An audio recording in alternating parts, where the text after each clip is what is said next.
Bakit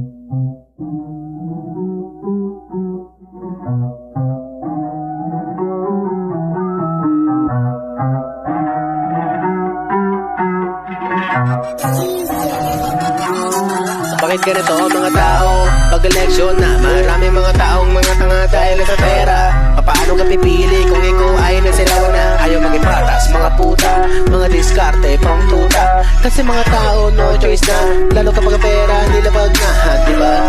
Ganito realidad, natako may nawala pa rin pinagbago. Kung ano mali, pinipilit tinatama kung sino pa ang tama. Siya pa ang mali, galawan parang Pablo. Mga tao ginagago, lalo na kapag ang pera galit din sa tao. Piliin yung mabuti kung sinong upo sa upuan. Ito'y paalala ko pag di ka na maging tanga, masilaw ka ulit sa mga pera. Di ka man nagtataka kung bakit sila'y walang ginagawa. Gusto lang naman nila ng kapangyarihan.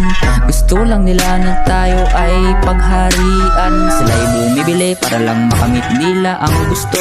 Ngunit gusto ng tao di matutupad kasi di naman totoo. Kung magsalita ay klarong-klaro, kala mo malinis ang pagkatao. Ngunit sa likod ng mga pangako ay may nakatago na dyablo.